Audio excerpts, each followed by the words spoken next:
Olá, pessoal. Bem, hoje a gente vai falar sobre generalidades, tá, do oceano. Então, para começar, vamos tratar aí um pouco dos quatro oceanos, né, que a gente tem: o Pacífico, Atlântico, o Índico e o Ártico. Quando a gente vai fazer uma comparação, o Oceano Pacífico, ele é o maior, tá, em questão de volume, ele tem aí, só ele sozinho, né, corresponde a mais de 50% da área oceânica que nós temos no mundo. Em seguida, a gente tem o Atlântico, né, e depois o Índico e o Ártico, como vocês estão vendo aí na tabela. Não é à toa que o nosso planeta ele é chamado, né, também conhecido como planeta Água. Isso porque mais de 70% da nossa superfície é recoberta aí por água. O oceano, além de ser rico em sais, por exemplo, vocês conhecem o cloreto de sódio, além de ser rico em gases, ele tem aí uma função muito importante, que é o transporte de calor. Né? Lembrem-se lá, né, de aulas passadas, eu já comentei isso com vocês, a Terra, ela não recebe a mesma quantidade de radiação, né, nos diferentes locais. Então, por exemplo, na região tropical, que recebe bastante radiação, próximo ao Equador, essa radiação, né, acaba aquecendo as águas e as correntes oceânicas, né, acaba transportando essa água quente para outras regiões mais frias do globo. E isso ajuda aí, né, a regular o clima do nosso planeta. Vocês estão vendo aqui também na tabela a profundidade média, o Oceano Pacífico é o mais profundo, mas, assim, de um modo geral, a profundidade média dos oceanos, né, é em torno aí dos seus quase 4 quilômetros. Entretanto, existem nos oceanos algumas áreas bastante profundas que são as chamadas fossas submarinas. As fossas submarinas, gente, elas se formam aí nas chamadas zonas de subducção. Lembrem-se lá da disciplina de geologia, né? Quando a gente tem duas placas que se encontram e uma placa mergulha sobre a outra, se formam aí as zonas de subducção. E nesse local de encontro, né, muitas vezes fica aí uma profundidade muito elevada e se forma uma fossa oceânica, como vocês estão vendo aqui na figura. Bem, apesar da profundidade média do oceano ser em torno de 4 quilômetros, nas fossas oceânicas a profundidade média pode aumentar bastante. Então, por exemplo, né, aqui a gente consegue ver na figura a Fossa das Marianas. A profundidade média aí da Fossa das Marianas é de 11 mil metros, né, ou seja, seriam 11 quilômetros. Justamente porque a Fossa das Marianas é formada numa zona de subducção, onde estão mergulhando as placas do Pacífico e a placa da Filipinas. Né? Então, se formou aí essa região bastante profunda. Olha aqui, vocês conseguem ver aqui na figura, esse pontinho, a localização da Fossa das Marianas, né? Aqui, isso aqui é o Oceano Pacífico, né? Aqui a gente tem Filipinas, Taiwan, né? E algumas ilhas aí da Ásia. Lembrem-se que nesses locais de grande profundidade, por conta, né, dos raios solares não conseguirem penetrar tão profundamente na coluna d'água, os organismos que ocupam essas regiões profundas, né, em sua maioria, eles são aí os quimiosintetizantes, né? Eles oxidam a matéria orgânica, eles não fazem fotossíntese, né? Não utilizam a luz para a oxidação da matéria orgânica. No Oceano Pacífico, esses locais, essas fossas também ocorrem. Então, por exemplo, aqui a gente está vendo aqui o que seria, né, um arco de ilhas, bem aqui, vocês estão vendo aqui em vermelho, bem aqui, ó, a Fossa das Marianas, tá? E aqui, nessa região do Pacífico, por ser uma região tectonicamente ativa, onde ocorre aí zona de subducção de placas tectônicas, a gente tem aí, né, a formação, um ambiente propício para a formação desses ambientes mais profundos.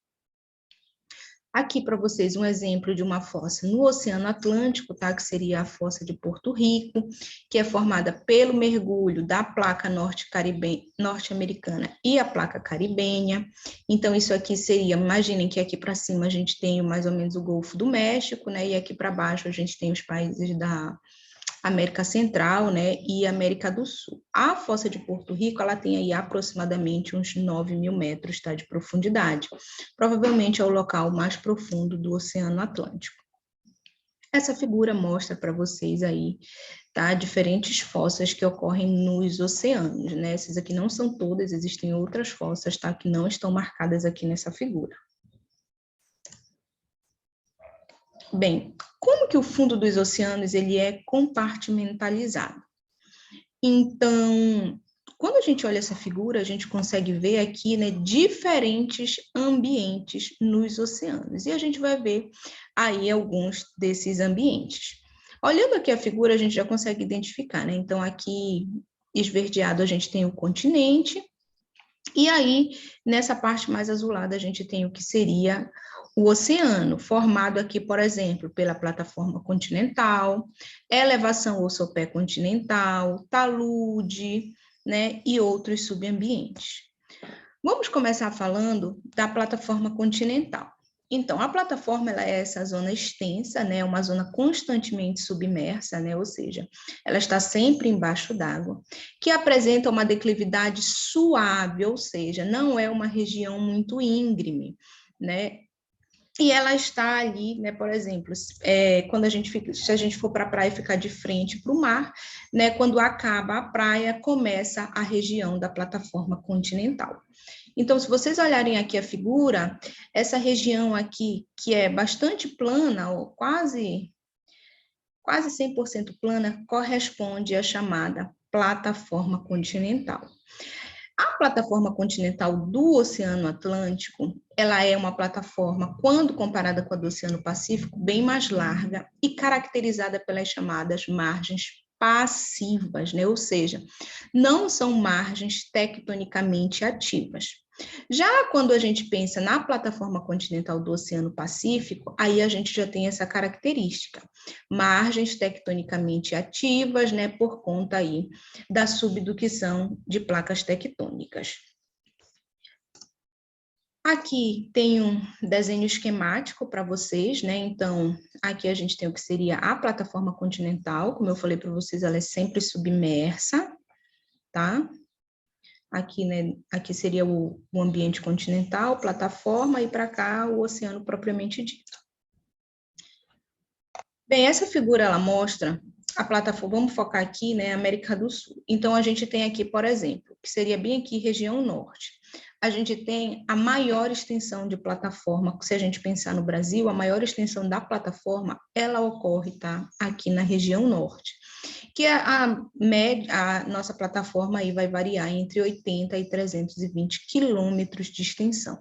É uma plataforma bastante extensa e isso se deve à presença aí da grande quantidade de sedimentos que a gente tem por conta da descarga do Rio Amazonas.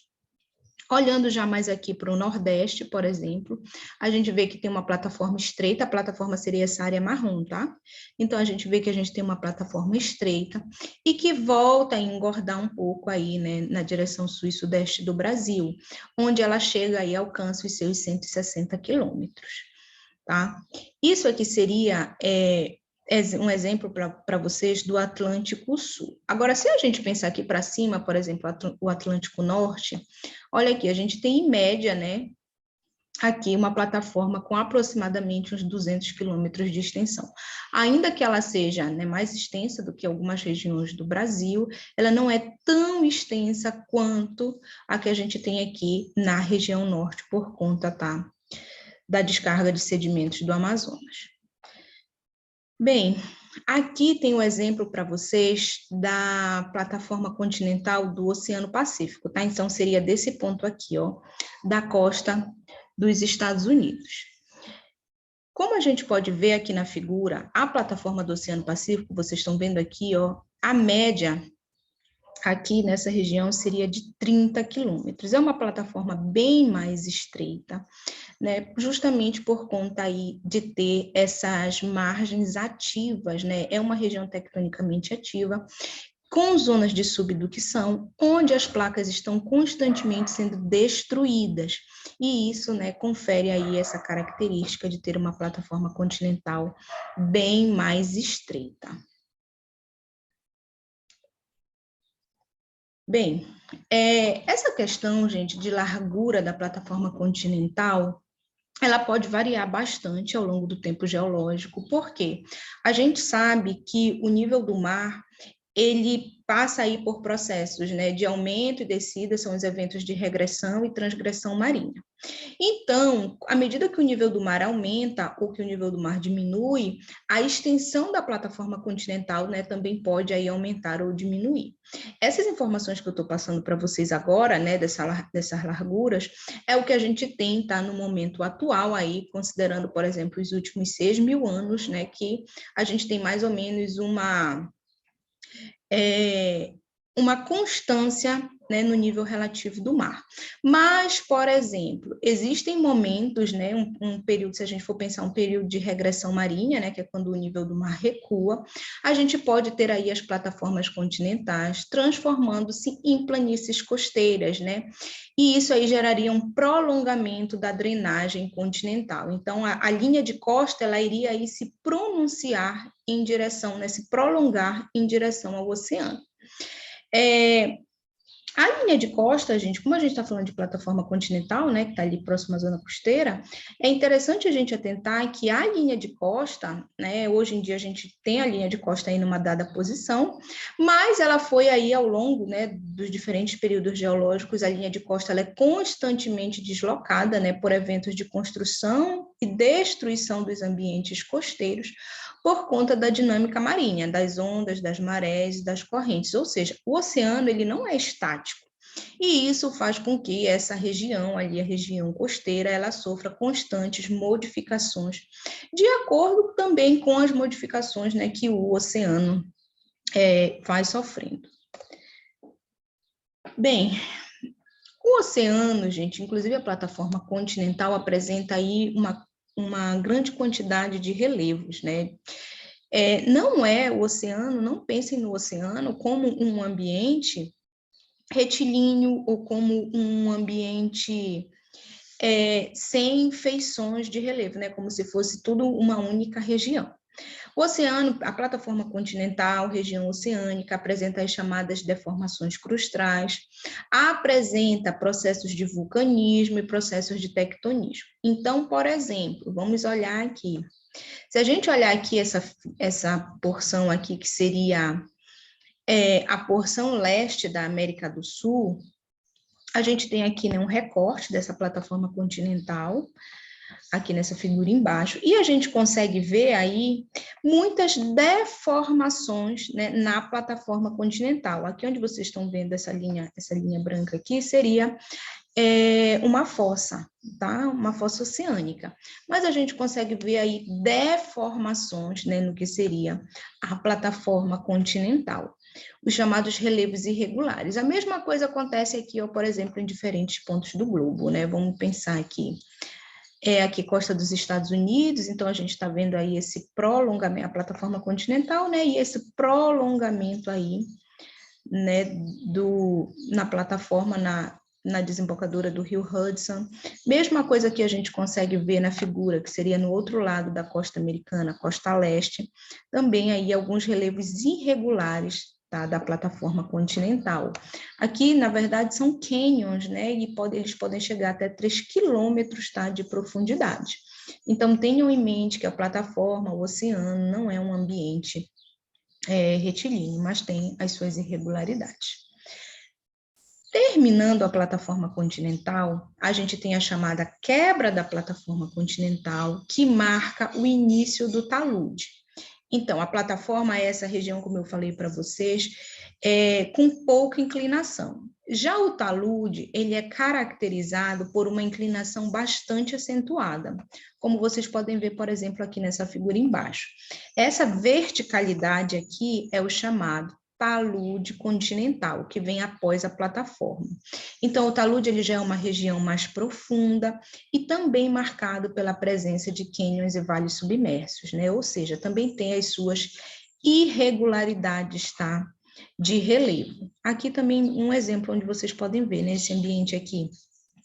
Em cima seria a plataforma continental, aqui o que seria a quebra da plataforma, e em seguida o talude, né, e algumas das suas irregularidades. Bem, No Oceano Atlântico, gente, ou seja, né, nas margens continentais do tipo Atlântico, a gente tem uma feição específica que é chamada elevação ou sopé continental. Então, depois tem a plataforma, o talude, e aí a elevação ou sopé continental. Isso é específico, tá? Característico das margens do Oceano Atlântico, como vocês podem ver aqui na figura. Então, a elevação continental geralmente já tem uma profundidade aí maior do que 3.000 metros, né, do que 3 quilômetros, tem uma declividade intermediária, né, então a plataforma ela é bastante retilínea, o talude é íngreme, e a elevação ou sopé continental já fica aí, né, no entremeio. E ela é formada aí, a elevação continental, pelos depósitos continentais. Isso porque, gente, né, depósitos continentais, ou seja, sedimentos oriundos do continente. Isso porque, gente, pelo talude ser muito íngreme, o que acontece? O sedimento, quando ele chega na região da plataforma ou do talude, principalmente no talude, por ele ser íngreme, existe um momento em que esse sedimento, ele está ali, mas quando a força da gravidade não é suficiente para manter o atrito que une esse sedimento, quando não é suficiente para manter esse sedimento agregado, esse sedimento, né, acaba por gravidade descendo aí do talude para a elevação ou sopé continental. E esses sedimentos, eles acabam se acumulando, tá, no chamado sopé continental. Então, quando a gente tem esse conjunto formado por plataforma, talude e elevação continental, esse conjunto recebe o nome de margem continental. Muitas vezes vocês vão ver, então, o termo margem continental. Vocês já sabem aí, então, que se refere a esses três ambientes juntos. Bem, quando acaba a chamada margem continental, né, ou seja, depois da elevação continental no Oceano Atlântico, a gente tem a chamada planície abissal, que já é aquela região bem mais profunda, geralmente a profundidade aí é superior a 5 quilômetros. A planície abissal, aí sim, já tende a ser um pouco mais plana, mas também é um ambiente que apresenta as suas irregularidades. Então, ela se estende desde a elevação continental no Oceano Atlântico até a Cordilheira Meso-Oceânica. O que seria a Cordilheira Meso-Oceânica? Deem uma olhada aqui na figura, bem aqui no meio, né, a gente tem aí essa região no Oceano Atlântico, que é a chamada Cordilheira Meso-Oceânica. Na planície abissal, gente, a gente pode ter a presença, por exemplo, de ilhas oceânicas, montes submarinos, como vocês estão vendo aqui, tá? E algumas outras feições, como, por exemplo, vulcão ou os chamados arcos de ilhas, né, que a gente já estudou aí lá na disciplina de geologia. Aqui para vocês um exemplo, né, do que seria um monte submarino. Tá? Então, ele fica aqui, ó, por exemplo, aqui esse monte que é no Havaí, né, ele está aproximadamente aí 1.000 metros abaixo da coluna d'água e ele tem aí os seus 3.000 metros de extensão. Se esse monte, porventura, né, se ele fosse maior e conseguisse chegar aqui em cima na coluna d'água, né, se ele conseguisse aí crescer mais, a gente teria uma ilha, né, mas enquanto ele está submerso, ele é um monte submarino. Bem, então, se a gente pensar num perfil esquemático, né, desde a região costeira, no Oceano Atlântico, vamos pensar que tem um recorte aqui do que seria. Desde a costa dos Estados Unidos até aí, aqui que está próximo do Estreito de Gibraltar, né? O que a gente teria, então, primeiro, né, se a gente fosse pensar nas diferentes feições oceânicas? Seria a plataforma continental, seguida pelo talude continental, a elevação ou sopé continental, e aí começaria a planície abissal. Né? No meio do Oceano Atlântico, a gente tem a Cordilheira Meso-Oceânica, que a gente já estudou, e em seguida a gente tem aí a repetição dessas feições, né, até a outra margem, né, o que seria aqui a outra margem do Oceano Atlântico. Tá? E lembrem-se que esses ambientes, né, eles têm aí as suas irregularidades, né, e feições específicas, montes, ilhas, vulcões submarinos, dentre outros. que estão distribuídos, né? Primeiro, vamos pensar de onde vem e como que estão distribuídos os sedimentos que a gente encontra no fundo dos oceanos. De onde que esses sedimentos vêm? Os sedimentos oceânicos, eles possuem fontes diversas, mas uma grande parte deles vem do continente. Imaginem só, dentro do continente, a gente tem rochas, a gente tem as montanhas que passam por processo de erosão. Parte desses sedimentos, eles são carreados pelos rios e acabam aí, né, dos rios que desaguam no oceano, então esses sedimentos acabam sendo levados aí para a região costeira e alcançam a região oceânica. Então, boa parte desses sedimentos, vocês estão vendo aqui, ó, a zona costeira, essa figura mostra a zona costeira bastante erodida. Né? Esses sedimentos acabam também que vão aí ser depositados, tá, dentro do oceano. Então, os sedimentos, eles resultam da erosão continental, né, das rochas continentais. Esses sedimentos também podem ser carreados pelas geleiras, né? Imagina, geleira é um bloco muito denso, bastante volumoso. Então, à medida que esse bloco ele vai se movimentando, ele vai atritando, né, com a superfície, e esse atrito pode gerar erosão da superfície, aí do que seria a nossa crosta, e acabar também transportando sedimentos. O material sedimentar transportado pelas geleiras, essa carga de sedimentos, recebe o nome específico, tá? De morenas. É a carga sedimentar transportada pelas geleiras. Então, à medida que essa geleira se movimenta por conta do atrito, os sedimentos, né, vão sendo transportados, né? E podem aí alcançar os oceanos. Bem, os depósitos que alcançam os oceanos, eles podem ser classificados de diferentes formas.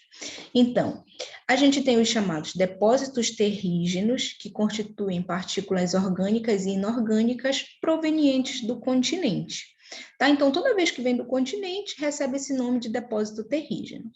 Esses depósitos, eles podem ser orgânicos ou inorgânicos. Como o nome já diz, orgânicos, né? Aí é matéria orgânica. Então, por exemplo, se a gente tem aí um depósito que é composto por fragmentos de raízes, folhas, sementes, ou que for matéria orgânica, pessoal, esse sedimento pode ser, então, um sedimento terrígeno orgânico. Se esse sedimento ele for formado por material aí gerado pelo intemperismo das rochas, como eu falei para vocês, então aí ele vai ser classificado como um depósito terrígeno inorgânico, tá? Um depósito terrígeno inorgânico bastante comum é, por exemplo, o quartzo, né? Essa areia da praia, aquilo ali são grãos de quartzo formado por sílica. Lembrem-se que a sílica é um material muito abundante na nossa crosta. Então, boa parte dos sedimentos do depósito terrígeno, esses que são oriundos do continente, que acabam alcançando o oceano, são depósitos de sílica, né? São formados aí pelo mineral sílica. A gente também tem os chamados depósitos biogênicos, né? Olha o nome, bio. Nesse caso, gente, os depósitos biogênicos são formados aí por matéria orgânica que é proveniente da vida marinha. Então, no oceano, a gente tem, por exemplo, conchas de foraminíferos, a gente tem as diatomáceas, né, as frústulas de diatomáceas. Esse material, quando ele se acumula, ele recebe o nome aí de depósito biogênico. A gente tem muitas vezes, por exemplo, aquelas praias, né, que são formadas aí por conchinhas, praias que são formadas aí por algum depósito no fundo do mar formado pelo material específico desses organismos. Inclusive, um dos termos que se usa para denominar, além de depósitos biogênicos, são vasas. Talvez você já tenha ouvido o termo vasa de diatomáceas, né? Porque aí é um material orgânico proveniente das diatomáceas. Então, quando o depósito é proveniente dessa matéria orgânica dos organismos marinhos, tá? Geralmente aí são os depósitos biogênicos e a gente também pode nomeá-los de vasas. Esses depósitos, eles são característicos de ambientes onde o aporte terrígeno acaba sendo limitado, tá? Então aí quando eu tenho, né, geralmente já em regiões profundas do oceano, né, já em região abissal, onde o material terrígeno é mais difícil de chegar, a gente tem aí a formação dos depósitos biogênicos. Aqui um exemplo para vocês, tá? Dos depósitos biogênicos, né? Então, aí... Outro tipo de depósitos são os chamados depósitos altigênicos, que são os formados pela precipitação de sais. Gente, quando a gente tem uma grande quantidade de sais na água, quando essa quantidade chega aí a ser, por exemplo, a água ela já está saturada, né, em um determinado tipo de sal, esses sais eles podem acabar se precipitando, se cristalizando e formar os chamados nódulos. Talvez vocês conheçam, por exemplo, os chamados nódulos de manganês. Né? Então, esse material, esses sais precipitados recebem o nome de depósitos altigênicos. E a formação deles ocorre em locais muito específicos. Por quê? Precisa de condição específica, que é uma eu falei para vocês, que é que eles ocorram em grande quantidade, né, na coluna d'água, e precisa que essa água, que esse ambiente apresente condições físico-químicas específicas para que esse material consiga se precipitar. Então, por exemplo, a gente pode ter depósitos altigênicos formados por manganês, por cobalto, por fósforo. Cada um desses materiais vai ter ali uma característica físico-química, vai se precipitar sobre características físico-químicas diferentes. Então, alguns ambientes são propícios, por exemplo, para a precipitação do cobalto, outros ambientes são propícios para a precipitação do manganês e assim sucessivamente. Tá? Então, quando esse material se precipita, né, quando esses sais se precipitam, existe a formação de depósitos altigênicos. E aí vocês podem ver, por exemplo, aqui em verdinho, né, locais onde os nódulos de manganês conseguem se formar. Né? Ou seja, a gente olha, né, recebe o nome de nódulo, tem esse formato aqui, ó, arredondado, que a gente consegue ver na figura. Bem, a gente também tem os chamados depósitos vulcanogênicos, né? Aí é simples, o nome já está falando, os depósitos vulcanogênicos, eles são oriundos de produtos vulcânicos, quando a gente tem, por exemplo, uma erupção vulcânica, tem um fluxo piroclástico, né? Aí ali, né, um dos compostos pode ser sílica, outros materiais, enxofre. Esse material, ele vai para a atmosfera, né, e pode se precipitar no oceano, formando os depósitos vulcanogênicos. A gente também tem as fontes hidrotermais, né, que liberam esse tipo de material, e eles podem formar aí, né, acabar se depositando no oceano também. Por fim, os depósitos cosmogênicos, né, que é aquele material que vem de fora do cosmos. Então, vocês sabem que lá no início da Terra primitiva, a Terra ela era bombardeada aí, né, por elementos de fora da Terra, então alguns elementos conseguiam atravessar a atmosfera e eram depositados, né, acabavam caindo aí, passando pela atmosfera e caindo aqui na Terra. Esse material forma o chamado depósito cosmogênico, né, ou seja, são os chamados fragmentos cósmicos. Aqui, gente, essa figura mostra para vocês, tá? Isso aqui é uma ilha mais ou menos na direção ali, se a gente for pensar no Oceano Atlântico, né? Mais ou menos na direção ali, um pouquinho acima ó, da costa do Rio Grande do Norte. E aqui nessa figura a gente pode ver um ambiente que é formado por diferentes depósitos. Então, aqui, mais claro, eu tenho um depósito biogênico, né? Provavelmente carbonato de cálcio, né, mais esbranquiçado. Tem aqui o material terrígeno e aqui um conglomerado, que é aquele material mais grosseiro que a gente já conversou. Então, entendam, gente, que a presença de um depósito, isso aqui na região costeira, no oceano acontece a mesma coisa, a presença de um depósito não necessariamente vai impedir, tá, a formação de um outro tipo de depósito. Claro que, de modo geral, quanto mais próximo à costa, né, maior vai ser aí, por exemplo, a presença de material terrígeno. Em algumas regiões profundas, a gente vai ter aí a predominância de depósitos biogênicos, mas o fato de um depósito ocorrer não impede, né, com que outros depósitos também, outros tipos de depósitos de sedimentos, tá, também possam ocorrer. E essa figura, ela mostra aqui os diferentes depósitos, tá? Que ocorrem nos diferentes locais do oceano. Então, por exemplo, aqui em azul existe material carbonático, aqui em vermelho vocês estão, laranja aqui, esse mais escuro, vocês estão vendo uma argila, que é aquele sedimento mais fino. Aqui, ó, próximo dos continentes, vocês estão vendo esse rosinha, que seria um material terrígeno, né? E aqui embaixo, o material silicoso, depósito biogênico formado por sílica. Chama a atenção aqui, gente, por exemplo, que esse depósito biogênico formado por sílica, ele ocorre aqui nessa região, né, próximo de 60 graus, que já é uma região bastante fria. E por que que isso ocorre? Porque, gente, depósitos biogênicos, o que acontece é que em algumas regiões, por exemplo, depósitos biogênicos mais comuns, né, são formados por carbonato de cálcio e por sílica. Só que assim, o carbonato de cálcio, ele tende a se dissolver, ele é solúvel em águas muito frias. E também, geralmente a partir aí dos 4.000 metros de profundidade, quando a água já não é, né, mas já tem uma temperatura menor, esses depósitos, eles não conseguem se formar por conta da solubilidade do carbonato de cálcio. E aí é por isso que em regiões frias, aí tende a ocorrer predominantemente depósitos de sílica. A sílica, ela é bem mais resistente do que o carbonato de cálcio, né? Ela não se precipita aí. Então, ela é mais difícil de precipitar.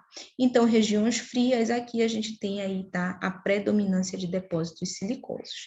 E nessa figura a gente vê aí, né, essa distribuição dos diferentes tipos de depósitos nos diferentes oceanos.